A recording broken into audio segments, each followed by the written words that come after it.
is now being recorded. This call is now taking notes.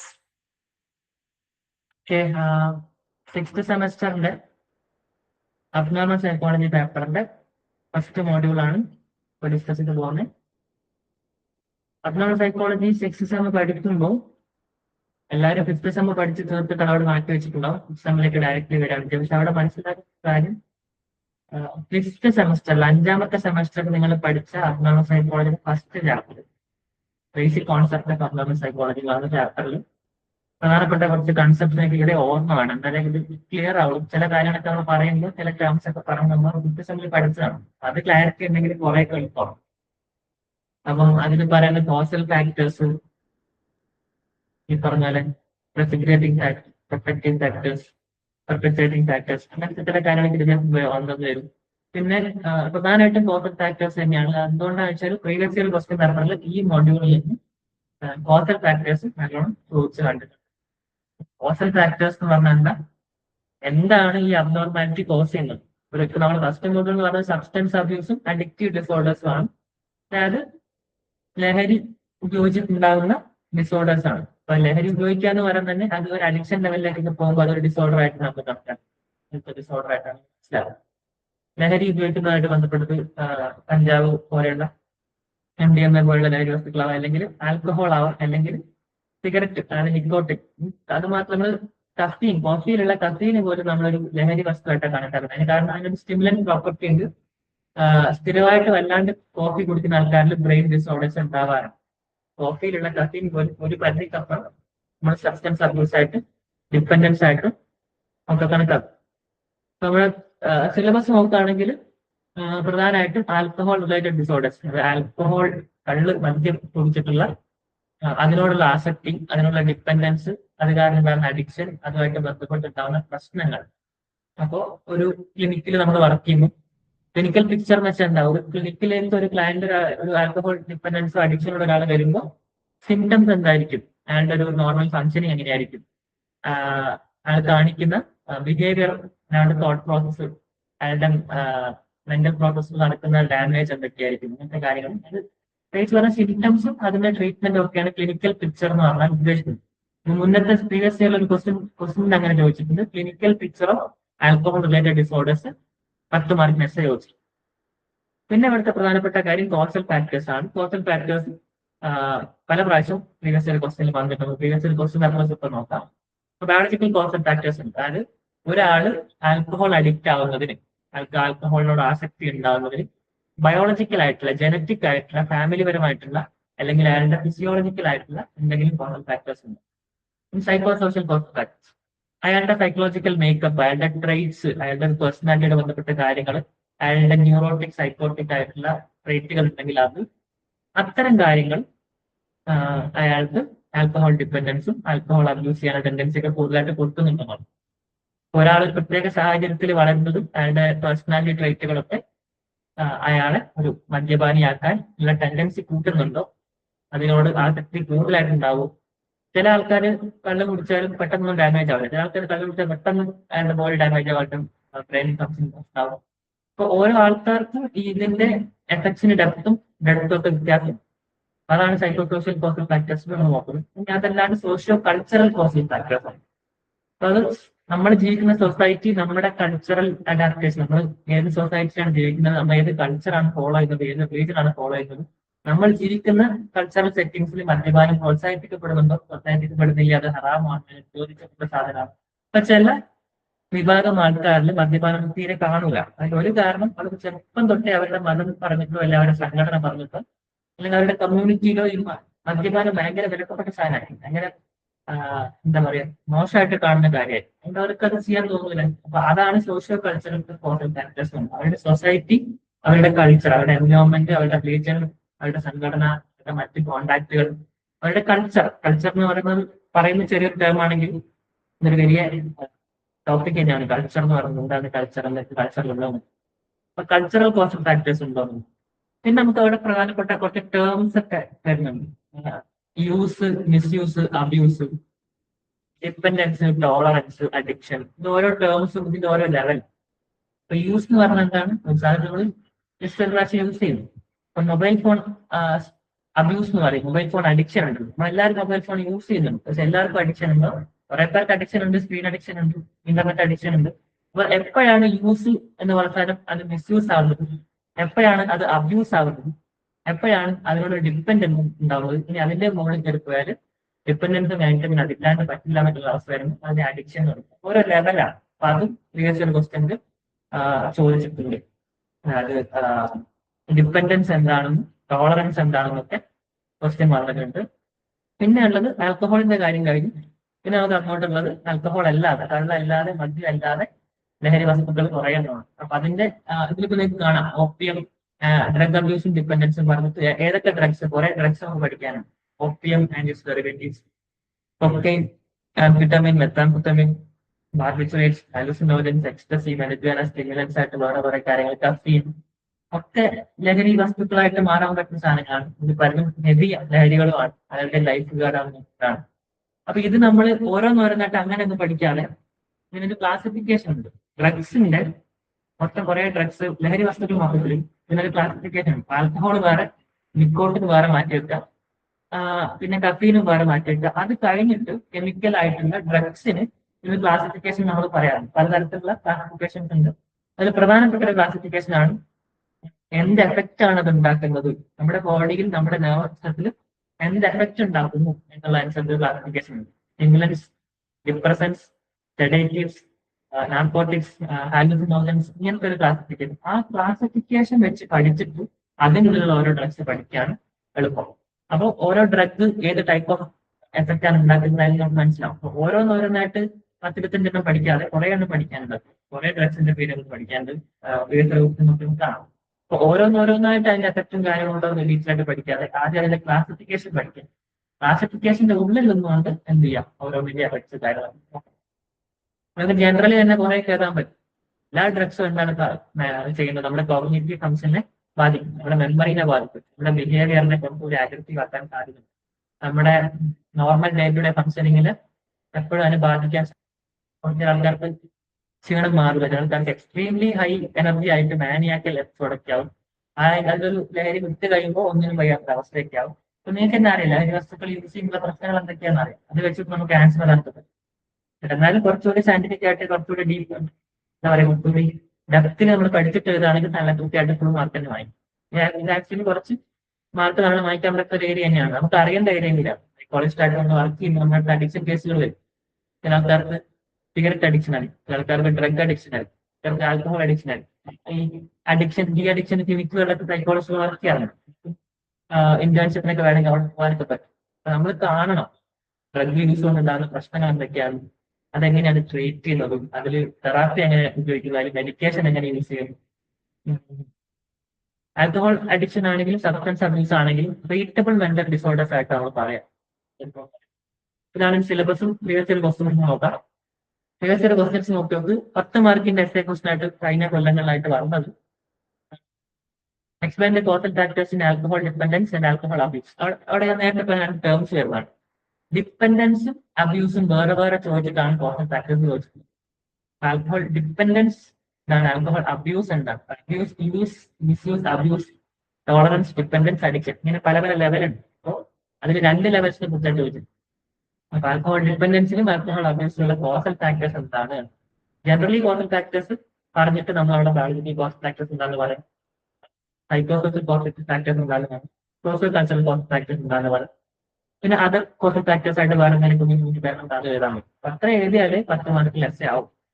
പിന്നെ അടുത്ത question നോക്കിയത് discuss the clinical picture of alcohol related disorders.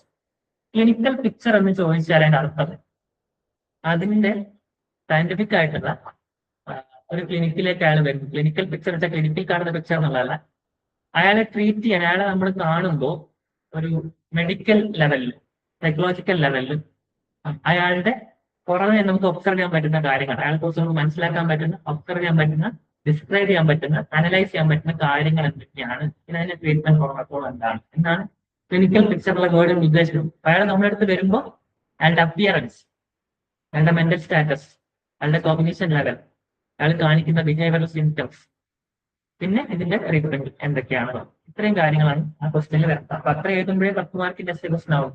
പിന്നെ അടുത്ത 10 മാർക്കിന്റെ segment നോക്കിയാൽ എക്സാമിന്റെ സൈക്കോ സോഷ്യൽ കോസ്റ്റൽ ഫാക്ടേഴ്സും നേരത്തെ പറഞ്ഞ കോസ്റ്റൽ ഫാക്ടേഴ്സ് നല്ലോണം ചോദ്യങ്ങളായിട്ട് വരുന്നുണ്ട്. ഇവിടെ ഇപ്പം ഡ്രഗ് അബ്യൂസിന്റെ കോസ്റ്റൽ ഫാക്ടേഴ്സ് ചോദിക്കുന്നത് അതിന് സ്പെസിഫിക്കലി സൈക്കോ സോഷ്യൽ മാത്രമാണ് ചോദിച്ചത്. അപ്പോൾ കോസ്റ്റൽ ഫാക്ടേഴ്സ് എന്ന് വെച്ചാൽ എന്താണ് എന്ന് പറയാം, ഡ്രഗ് അബ്യൂസ് എന്താണെന്ന് പറയാം, എന്നിട്ട് psycho social coastal factors detailed ആയിട്ട് വരും. ഇങ്ങനെ എഴുതിയാൽ അത്രയും ഫുൾ മാർക്ക് കിട്ടും. 5 മാർക്കിന്റെ ക്വസ്റ്റൻ നോക്കിയാൽ explain the psycho social coastal factors alcohol abuse and dependence. നേരത്തെ ചോദിച്ച സെയിം 10 മാർക്ക് ചോദിച്ച സെയിം ക്വസ്റ്റൻ അല്ല, അങ്ങോട്ടും ഇങ്ങോട്ടും വേർഡ് മാറ്റി തരുള്ളൂ. സെയിം ക്വസ്റ്റൻ 5 മാർക്ക് ചോദിച്ചു. 10 മാർക്ക് ചോദിക്കുമ്പോൾ നല്ലോണം എഴുതണം. 5 മാർക്ക് ചോദിക്കുമ്പോൾ ഒരു ഫുൾ പേജോ ഒരു 1.5 ഫുൾ പേജോ എഴുതിയാൽ മതി. 5 മാർക്കിന്റെ അടുത്ത question compare sedatives and stimulants. നമ്മൾ നേരത്തെ പറഞ്ഞ ഡ്രഗ്സിന്റെ ക്ലാസിഫിക്കേഷനിൽ പറയാനാണ് സെഡേറ്റീവ്സ്, ഡിപ്രസൻസ്, സ്റ്റിമുലൻസ്, ഹാലുസിനോജൻസ്, നാർക്കോട്ടിക്സ്, ഇങ്ങനെ കുറച്ച് ക്ലാസസ് ആണ്.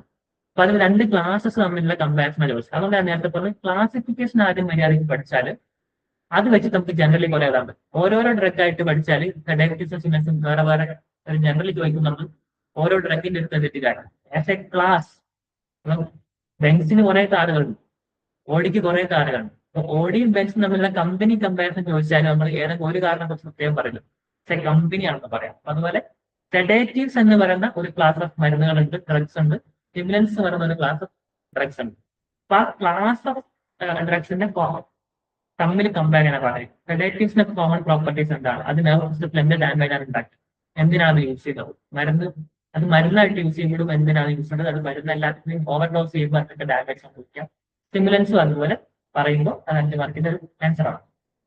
ഇനി അടുത്തത് discuss opium and its derivatives. Opium എന്ന് പറയുന്നത് ഒരു ഡ്രഗ് ആണ്, അതൊരു പ്ലാന്റ് ഡെറിവേറ്റീവ് ആയിട്ട് ഡ്രഗ് ആണ്. ഓപ്പിയം ഒരു പ്ലാന്റ് കൂടിയാണ്. അപ്പൊ ആ ചെടിയിൽ നിന്ന് ഉള്ള ഒരു അതിൻ്റെ ഉള്ളിൽ ഒരു കെമിക്കൽ കോമ്പൗണ്ട് എക്സ്ട്രാക്ട് ചെയ്തിട്ടാണ് നമ്മൾ ഈ ഓപ്പിയം എന്ന് പറഞ്ഞ ഡ്രഗും എടുക്കുന്നത്. അപ്പൊ ആ ഡ്രഗിൽ നിന്ന് തന്നെ, ആ ഓപ്പിയം എന്ന് പറയുന്ന എക്സ്ട്രാക്റ്റിൽ നിന്ന് തന്നെ അതിൽ നിന്ന് ഡെറിവേറ്റ് ചെയ്തിട്ട് കെമിക്കലി കുറെ പ്രോസസ്സ് നടത്തിയിട്ട് പലതരത്തിലുള്ള ലഹരി വസ്തുക്കൾ ഉണ്ടാക്കുന്നതാണ്. അത് ഏതൊക്കെയാണെന്ന് അറിയാം. ഓപ്പിയം ആൻഡ് ഡെറിവേറ്റീവ്സ് എന്ന് പറയുന്നത് കുറെ ഡ്രഗ്സ് ഉണ്ട്. ഓപ്പിയം പ്ലാന്റിൽ നിന്നും എക്സ്ട്രാക്ട് ചെയ്തിട്ട് കിട്ടുന്ന, അത് വീണ്ടും വീണ്ടും കെമിക്കൽ പ്രോസസ്സ്, പലതരത്തിൽ കെമിക്കൽ പ്രോസസ്സ് നടത്തിയിട്ട് കിട്ടുന്ന പലതരത്തിലുള്ള ഡ്രഗ്സ് ഉണ്ട്. അപ്പൊ അതൊക്കെയാണ് നോക്കേണ്ടത്. നമ്മുടെ ഫോൺ നമ്മൾ പറയുന്നതൊക്കെ കേൾക്കുകയും റെക്കോർഡ് ചെയ്യും, അതിനനുസരിച്ച് കാര്യങ്ങൾ കാണിക്കുന്നൊക്കെയാണ് പറയുന്നത്. ഇന്നത്തെ ക്ലാസ് മിക്കവാറും എനിക്ക് കുറെ പോലീസ് കേസോ ഡ്രഗിന്റെ പൈസയൊക്കെ വരാൻ സാധ്യത. ഡ്രഗ്സിനെ കുറിച്ചാണ് പറഞ്ഞത്. ഇനി 5 മാർക്കിന്റെ അവസാനത്തെ ക്വസ്റ്റൻ നോക്കി, പ്രീവിയസ് ഒരു ക്വസ്റ്റൻ ആണ്. The clinical picture of alcohol related disorders. Already ചോദിച്ച ക്വസ്റ്റൻ 10 മാർക്കിന് ചോദിച്ച ക്വസ്റ്റൻ വേറെ ഇയറിൽ 5 മാർക്കിന് ചോദിച്ചു.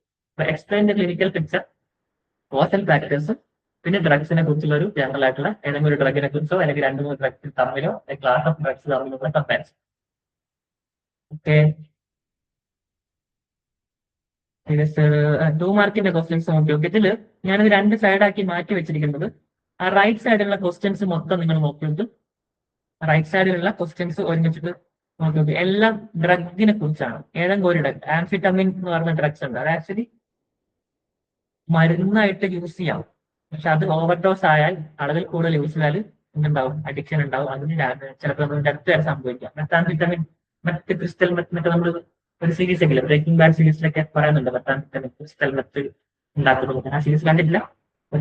ക്രിസ്റ്റൽ മെത്താണ് അവർ പ്രൊഡ്യൂസ് ചെയ്യുന്നതും അതുകൊണ്ട് കേസാവുന്ന തിരിച്ചറിയാം. ബാർബിറ്റുറേറ്റ്സ് എന്ന് പറയുന്നത് ഈ പറഞ്ഞ ഒരു പ്ലാന്റ് ബേസ്ഡ് ആയിട്ട്. നിക്കോട്ടിൻ എന്താണെന്ന് അറിയാലോ, സിഗരറ്റിലുള്ള സാധനമാണ്. ഓപ്പിയം ആൻഡ് ഓപ്പിയോയിഡ്സ്, നേരത്തെ പറഞ്ഞ ഓപ്പിയം എന്ന് പറഞ്ഞ പ്ലാന്റിൽ നിന്നാണ് എക്സ്ട്രാക്ട്. ആ എക്സ്ട്രാക്ടിന് പലതരത്തിൽ കെമിക്കൽ പ്രോസസ് നടത്തിയിട്ട് ഉണ്ടാക്കുന്ന ഡ്രഗ്സ് ആണ് ഓപ്പിയോയിഡ്സ്. ഓപ്പിയം ഡെറിവേറ്റീവ്സ് എന്ന് പറയും, അല്ലെങ്കിൽ ഓപ്പിയോയിഡ്സ് എന്ന് പറയും. LSD അഗൈൻ പൊട്ടൻസ്, ഹൈലി പൊട്ടന്റ് ആയിട്ടുള്ള ഒരു ഡ്രഗ് ആണ്. ഭയങ്കര പ്രശ്നമുള്ള സാധനമാണ്. മരിജുവാന വെച്ച് നമ്മൾ പൊതുവെ പറഞ്ഞ കഞ്ചാവ്. ഓക്കെയിൽസ്, ഇത് സെഡേറ്റീവ്, സ്റ്റിമുലൻസ്. അതൊക്കെ ആ വലത്ത് ഭാഗത്തുള്ള എല്ലാ ക്വസ്റ്റ്യൻസും ഒരു ഡ്രഗ് ക്ലാസിനെ കുറിച്ചോ അല്ലെങ്കിൽ ഏതെങ്കിലും ഒരു ഡ്രഗിനെ കുറിച്ചാണ്. ഇപ്പൊ 2 മാർക്കിന്റെ ക്വസ്റ്റ്യനിൽ നിങ്ങൾ 4 സെന്റൻസ് ഒക്കെ എഴുതാമോ, 2 ലൈൻ 4 സെന്റൻസ് അത്രയൊക്കെ വരും. കുറെ എഴുതരുത്. 2 മാർക്കിന്റെ ക്വസ്റ്റ്യൻ ആണ്. 4 സെന്റൻസ് 5 സെന്റൻസ് മാക്സിമം. ഒരു പകുതി പേര് മേലെ എഴുതാൻ പറ്റില്ല, 2 മാർക്കേ കിട്ടുള്ളൂ. ഇനി ലെഫ്റ്റ് സൈഡിലെ ക്വസ്റ്റ്യൻ നോക്കുന്നത് അത് ഡ്രഗ്സുമായിട്ട് ഡയറക്ട്ലി റിലേറ്റഡ് അല്ല. നമ്മൾ നേരത്തെ പറഞ്ഞ കുറച്ച് ടേംസ് ആണ്. Substance dependence, alcohol dependence. ഞാൻ നേരത്തെ പറഞ്ഞ ടേംസ് ആലോചിക്കും. Use, misuse, abuse, tolerance, dependence, addiction. പിന്നെ അതുമായിട്ട് ബന്ധപ്പെട്ട് ആ ലെവലുകളിൽ നിന്ന് കാണുന്ന കുറച്ച് കാര്യങ്ങൾ. Withdrawal symptoms. വിത്ഡ്രോവൽ സിംറ്റംസ് എന്ന് വെച്ചാൽ ഒരാൾ ഒരു ഡ്രഗോ കള്ളോ അല്ലെങ്കിൽ നിക്കോട്ടിനോ സിഗരറ്റോ വലിക്കുന്ന ഒരാൾ അത് പെട്ടെന്ന് നിർത്തുമ്പോൾ അല്ലെങ്കിൽ അത് കിട്ടാണ്ടാവുമ്പോൾ എപ്പോഴും സ്ഥിരമായിട്ട് യൂസ് ചെയ്ത ആൾക്കാർക്ക് ഡിപ്പെൻഡൻസ് ഉണ്ടെങ്കിൽ, ആ മരുന്നിനോട് ഡിപ്പെൻഡൻസ് ഉള്ള ഒരാളാണെങ്കിൽ, അഡിക്ഷൻ ലെവലിൽ എത്തിയിട്ടില്ലെങ്കിൽ പോലും ഡിപ്പെൻഡൻസ് ഉണ്ടാകുന്ന ഒരാൾക്ക് സംഭവിക്കും. അയാൾ ആ ഡ്രഗിനോടോ ആ സിഗരറ്റിനോടോ ഡിപ്പെൻഡന്റ് ആണ്. അയാളുടെ ബോഡി, അയാളുടെ നർവ്സ്, അയാളുടെ ബ്രെയിൻ അതിന്റെ ഡിപ്പെൻഡൻസ് ഉണ്ട്. ഡിപ്പെൻഡൻസി ഉണ്ട് അതിനോട്, അതില്ലാണ്ട് കുറച്ച് ബുദ്ധിമുട്ടായിട്ടുള്ളതാണ്. അപ്പോൾ അങ്ങനെ അയാൾ അത് വിട്ടു നിൽക്കുമ്പോൾ, മാറി നിൽക്കുമ്പോൾ അയാളുടെ ബോഡി എന്ത് ചെയ്യും, ഈ വിത്ഡ്രോവൽ, ഇതിൽ നിന്ന് മാറി നിൽക്കുന്നതിന് ആൾക്കാരുടെ സിംറ്റംസ് കാണും. ഇത് ഷിവറിങ് ആവാം, തലവേദന ആവാം, ഛർദ്ദിക്കാൻ തോന്നുന്നു, അല്ലെങ്കിൽ നോസിയൊക്കെ ആവാം. അങ്ങനെ പല വിത്ഡ്രോവൽ സിംറ്റംസ് എന്ന് പറയുന്നത് ഒരാൾ യൂസ് ചെയ്തുകൊണ്ടിരുന്ന ഒരു ഡ്രഗോ ആൽക്കഹോളോ അല്ലെങ്കിൽ നിക്കോട്ടിനോ സിഗരറ്റോ യൂസ് ചെയ്യാണ്ടാവുമ്പോൾ, അത് കിട്ടാതാവുമ്പോൾ ബോഡി കാണിക്കുന്ന സിംറ്റംസ് ആണ് വിത്ഡ്രോവൽ. റിലാക്സ് എന്ന് വെച്ചാൽ എന്താണ്, ഒരാൾ ഡ്രഗിൽ നിന്ന് വിട്ടു നിന്നു, ഒരു ഡ്രഗോ ആൽക്കഹോളോ സിഗരറ്റോ ഒക്കെ വിട്ട് നിന്നിട്ട് കുറച്ച് കാലത്തോളം യൂസ് ചെയ്തിട്ടില്ല, പക്ഷെ പെട്ടെന്ന് വെച്ച് വീണ്ടും അതങ്ങ് യൂസ് ചെയ്ത് പോകുന്നതിനാണ് റിലാക്സ് എന്ന് പറയാം. വീണ്ടും അതിലേക്ക് എത്തിപ്പെടുന്നതാണ് റീലാക്സ് എന്ന് പറയാം. വീണ്ടും അതിലേക്ക് എത്തിപ്പെടുക. അപ്പൊ അങ്ങനെ റിലാക്സ് ആവാൻ പ്രിവെൻഷൻ, റിലാക്സ് ആവാണ്ടിരിക്കാൻ എന്ത് ചെയ്യാൻ പറ്റും, അതാണ് റിലാക്സ് പ്രിവെൻഷൻ. നമ്മൾ അഡിക്ഷൻ കേസിൽ നമ്മൾക്ക് സൈക്കോളജിസ്റ്റ് ആയിട്ട് നമ്മൾ വർക്ക് ചെയ്ത് വരുമ്പോൾ റിലാക്സ് പ്രിവെൻഷന് വേണ്ടിയിട്ട് CBT മെത്തേഡിലൊക്കെ നമ്മൾ ചില കാര്യങ്ങൾ ചെയ്യാറുണ്ട്. അതുപോലെ DBT മെത്തേഡ്സ് ഒക്കെ യൂസ് ചെയ്തിട്ട് റിലാക്സ് ഉണ്ടാവാതിരിക്കുക ചെയ്യാറ്.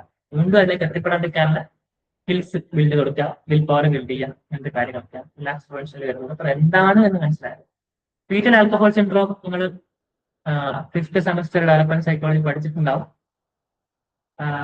അതായത് ഗർഭസ്ഥ അവസ്ഥയിലുള്ള ഒരു ശിശു, ഒരു ഫീറ്റസ് ഓർ എംബ്രിയോ അമ്മ കള്ളു കുടിക്കുന്നുണ്ടെങ്കിൽ, അമ്മ കള്ളു കുടിക്കുന്ന ഒരാളാണെങ്കിൽ ഗർഭസ്ഥ അവസ്ഥയിലുള്ള കുട്ടിയെ അത് ബാധിക്കും.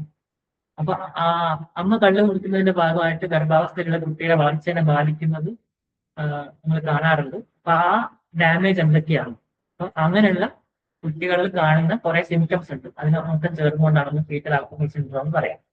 KFAS ഷോർട്ട് ഫോമിൽ പറയും. ഇതൊക്കെയാണ് പ്രീവിയസ് ക്വസ്റ്റ്യനിൽ വന്നിട്ടുള്ളത്. സിലബസുമായിട്ട് ഡയറക്ട്ലി ഉള്ളിൽ വന്നിട്ടുള്ള ടേംസ് വെച്ചിട്ട് തന്നെയാണ് ചോദിച്ചിട്ടുള്ളത്. ഔട്ട് ഓഫ് സിലബസ് ഒന്നായിട്ട് ക്വസ്റ്റ്യൻസ് വരാറില്ല. നമുക്ക് ബേസിക്കലി ഐഡിയ ഉണ്ടെങ്കിൽ നമുക്ക് എന്ത് ചെയ്യാൻ പറ്റും, കൃത്യമായിട്ട് ആൻസർ ചെയ്യാൻ പറ്റും. പ്രീവിയസ് ക്വസ്റ്റ്യൻസ് ഇതൊക്കെയാണ്. അപ്പൊ നമുക്ക് എന്താണെന്ന് നോക്കാം. ചാപ്റ്ററിന്റെ പേരെന്താ, substance use disorder, substance abuse and addictive disorders ആണ്. അപ്പൊ എന്താണ് സബ്സ്റ്റൻസ് യൂസ് ഡിസോർഡർ നോക്കാം. സബ്സ്റ്റൻസ് യൂസ് ഡിസോർഡർ എന്ന് പറയുന്നത് ഹാംഫുൾ ആണെന്ന് അറിയാം നമുക്ക്. അത് ആക്ച്വലി ആരോഗ്യത്തിന് കേടാണ്, പ്രശ്നമാണ് എന്ന് അറിഞ്ഞിട്ട് യൂസ്ഫുൾ അല്ലാത്ത ഒരു കാര്യം, ഹാംഫുൾ ആയിട്ടുള്ള പ്രശ്നങ്ങൾ ഉണ്ടാക്കാൻ സാധ്യതയുള്ള ഒരു കാര്യം നമുക്ക് കൺട്രോൾ ഇല്ലാണ്ട് നമ്മൾ ചെയ്തു പോകും. കൺട്രോൾ ചെയ്യാൻ ആഗ്രഹിച്ചാലും കൺട്രോൾ ഉണ്ടാവില്ല, നമ്മൾ വീണ്ടും വീണ്ടും ചെയ്തുകൊണ്ടിരിക്കും. അപ്പൊ അതാണ് സബ്സ്റ്റൻസ് യൂസ്. അത് സബ്സ്റ്റൻസിൽ എല്ലാം വരും. സബ്സ്റ്റൻസ് എന്ന് പറയുമ്പോൾ ഡ്രഗ്സ് വരും, ആൽക്കഹോൾ വരും, നിക്കോട്ടിൻ വരും, കഫീൻ, എല്ലാം സബ്സ്റ്റൻസസ് ആണ്. അത് യൂസ് ചെയ്ത് ശീലമായിട്ട് അത് അബ്യൂസ് ആയി, പിന്നെ അതിനോട് ആ ഡ്രഗിനോട് ടോളറൻസ് ഉണ്ടായത് ആദ്യം യൂസ് ചെയ്തിരുന്ന ലെവൽസിൽ മതിയാവാണ്ടാവും. അപ്പൊ അതിനേക്കാൾ ലെവൽ കൂട്ടേണ്ടി വരും, ഡോസേജ് കൂട്ടേണ്ടി വരും. അതാണ് ടോളറൻസ് എന്ന് പറയുന്നത്. ഓൾറെഡി ഉള്ള ലെവലിൽ അതിനൊരു എഫക്റ്റ് ഉണ്ടാക്കാത്ത അവസ്ഥയാണ് ടോളറൻസ്. പിന്നെ അതെന്താവും, ഡിപ്പെൻഡൻസ് ആവും. ഡിപ്പെൻഡൻസ് ആയിക്കഴിഞ്ഞാൽ അതില്ലാണ്ട് പറ്റാത്തൊരവസ്ഥയ്ക്ക് വരും. അഡിക്ഷൻ എന്ന് പറഞ്ഞാൽ പിന്നെ അതിന്റെ എക്സ്ട്രീം ലെവലാണ്. അത് ഇല്ലാതെ തീരെ നടക്കില്ല. അത് കിട്ടിയില്ലെങ്കിൽ ഭയങ്കര വയലന്റ് ആവുന്നുണ്ട്, ഭയങ്കര പ്രശ്നമാണ്, അഡിക്ഷൻ ഉണ്ടാവും. അപ്പോൾ സബ്സ്റ്റൻസ് യൂസ് എന്ന് പറയുന്നത് ഒരു കോംപ്ലക്സ് കണ്ടീഷൻ ആണ്. ഒരു മെന്റൽ ഹെൽത്ത് കണ്ടീഷൻ ആണ്. Uncontrolled use of substance despite harmful consequences. മോശം കോൺസിക്വൻസസ് ഉണ്ടാവും, റിസൾട്ട് മോശമായിരിക്കും, ആരോഗ്യം കേടാവുന്നൊക്കെ അറിഞ്ഞുകൊണ്ടും അൺകൺട്രോൾഡ് ആയിട്ട് യൂസ് ചെയ്യുന്ന അവസ്ഥയാണ്. അപ്പൊ അവർക്ക് എന്തുണ്ടാവും, ഇന്റൻസ് ഫോക്കസ് ഉണ്ടാവും. ചില കാര്യങ്ങൾ യൂസ് ചെയ്തേ പറ്റൂ എന്നുള്ള ഇതിൽ അത് കിട്ടിയേ പറ്റുന്നില്ല, അതിനായിട്ട് കുറെ കഷ്ടപ്പെടും. അതുപോലെ വേണമെങ്കിലും കടയിലേക്ക് പോകും, എത്ര പൈസ വേണമെങ്കിൽ അതിന് വേണ്ടി ഉണ്ടാക്കാൻ പറ്റും. അപ്പൊ അതാണ് അവർക്ക് സംഭവിക്കുക. ഓക്കെ, മോസ്റ്റ് സിവിയർ ലെവൽ ആയാലാണ് നമ്മൾ അഡിക്ഷൻ എന്ന് പറയാം. ഇപ്പോൾ അമേരിക്കയിലുള്ള national institute of mental health NIMH അതിന്റെ അവരുടെ ഇത് പ്രകാരം അതിന്റെ ഡെഫിനിഷൻ ഇങ്ങനെയാണ്: സബ്സ്റ്റൻസ് യൂസ് ഡിസോർഡർ ഒരു ട്രീറ്റബിൾ മെന്റൽ ഡിസോർഡർ ആണ്. അയാൾക്ക് അഡിക്ഷൻ ഉണ്ട്, അയാൾ ഒരിക്കലും രക്ഷപ്പെടില്ല എന്ന് പറയാൻ പറ്റില്ല. കൃത്യമായിട്ട് ട്രീറ്റ്മെന്റ് കൊടുക്കുകയാണെങ്കിൽ, കൃത്യമായിട്ട് സോഷ്യൽ സപ്പോർട്ട് ഉണ്ടെങ്കിൽ, കൃത്യമായിട്ട് റിലാക്സ് പ്രിവെൻഷൻ ചെയ്യാൻ കഴിയുമെങ്കിൽ അത് ട്രീറ്റബിൾ ആണ്. ഓക്കെ, അപ്പൊ ട്രീറ്റബിൾ മെന്റൽ ഡിസോർഡർ ആണ്. അത് എന്ത് ചെയ്യുന്നു, that affects a person's brain and behavior, leading to their inability to control their use of substances like legal or illegal drugs, alcohol or medications. അതായത് ഒരാളുടെ സബ്സ്റ്റൻസ് യൂസ് ചെയ്യാനുള്ള തോന്നൽ control ചെയ്യാൻ പറ്റാണ്ട് വരും. അത് ലീഗൽ ആണെങ്കിലും ഇല്ലീഗൽ ഡ്രഗ്സ് ആണെങ്കിലും ആൽക്കഹോൾ ആണെങ്കിലും മെഡിക്കേഷൻ ആണെങ്കിലും കോഫിയിലുള്ള കഫീൻ അടക്കമാണെങ്കിലും അവരുടെ ബ്രെയിനെയും ബിഹേവിയറിനെയും നോർമൽ ഫംഗ്ഷനിങ്ങിനെ ബാധിക്കുന്ന തരത്തിൽ എഫക്ട് ചെയ്യുന്ന ഒരു മെന്റൽ ഡിസോർഡർ ആണ് substance use disorder. Treatable mental disorder ആണ്. It affects brain and behaviour and it leads to inability to use or control their use of substances. ഈ 3 പോയിന്റ്സ് ഉണ്ടായി ഇതിൽ വരണം സബ്സ്റ്റൻസ് യൂസ് ഡിസോർഡർ ചോദിച്ചാൽ. നമുക്ക് 10 separate classes of drugs classification ആയിട്ട് പറയാറുണ്ട്. പൊതുവെ നമ്മളെ ഒരു DSM ഒക്കെ നോക്കുമ്പോൾ ഒരു 10 separate classes of substance related disorders കാണാം. ഒന്ന് ആൽക്കഹോൾ ആണ് പ്രധാനപ്പെട്ട ഒന്ന്, കണ്ടുപിടിക്കാം. മദ്യം ആണ്, ലിക്കറാണ്, കഫീൻ ഉണ്ട്, കോഫീൻ അടങ്ങിയിട്ടുള്ള സബ്സ്റ്റൻസ് ആണ്. കനബിസ് എന്ന് വെച്ചാൽ കനബിസ് ആ ചെടിയുടെ പേരാണ്, മരിജാനയാണ്.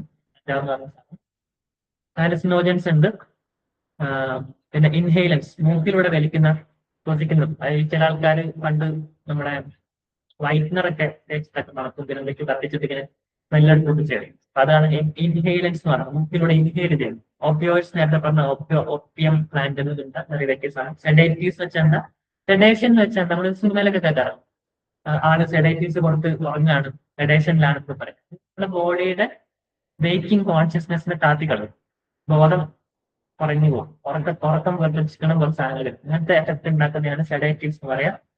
പിന്നെ ഹിപ്നോട്ടിക്സ് വെച്ചാൽ ഉറക്കം വരുത്തുന്ന സാധനങ്ങളാണ്.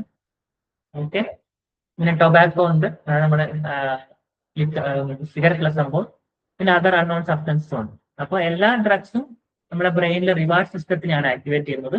അപ്പൊ അത് റിവാർഡ് സിസ്റ്റം ആക്ടിവേറ്റ് ചെയ്യുന്നതുകൊണ്ട് എന്ത് ചെയ്യും, റീഎൻഫോഴ്സ്മെന്റ് ഉണ്ടാവും, അവർക്ക് വീണ്ടും വീണ്ടും യൂസ് ചെയ്യാനൊക്കെ തോന്നും.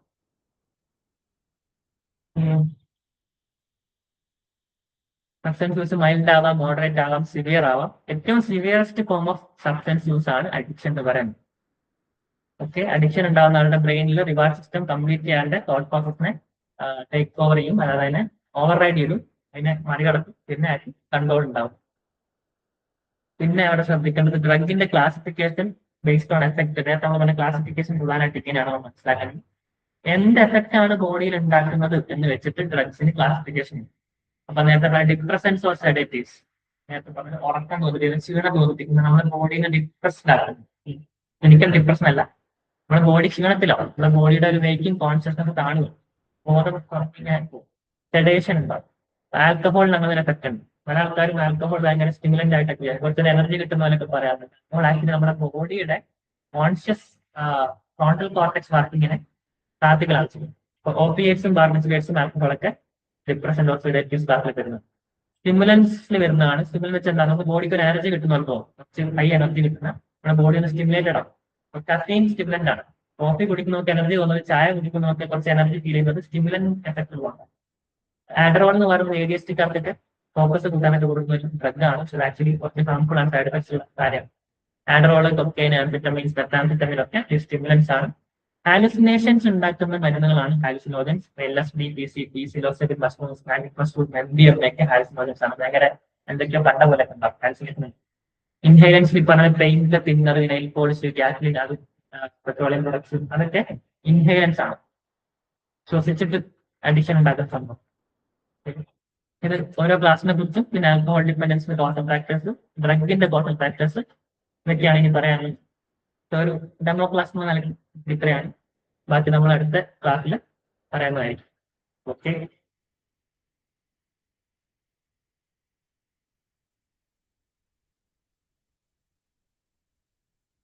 എന്നാലും എല്ലാവരും നന്നായിട്ട് പഠിക്കുക. എക്സാമിനൊക്കെ ഓൺ ആവറേജ് മാർക്ക് കൂടും. ഇപ്പൊ പ്രാക്ടിക്കൽ എക്സാംസ് ഉണ്ട്, പ്രൊജക്ടിന്റെ മാർക്ക് വരുന്നതുകൊണ്ട് നിങ്ങൾക്ക് ആവറേജ് മാർക്ക് എന്തായാലും കുറച്ച് ഹൈ ആവും. അതിന്റെ കൂടെ പരമാവധി മാർക്ക് നിങ്ങൾ എക്സാമിൽ തിയറി പേപ്പറിൽ വാങ്ങിച്ചു കഴിഞ്ഞാൽ നല്ല ആവറേജ് ഉണ്ടാവും, നല്ല ഓവറോൾ മാർക്ക് കൂട്ടാൻ പറ്റും. എല്ലാവരും നന്നായിട്ട് പഠിക്കാം. Okay, all the best.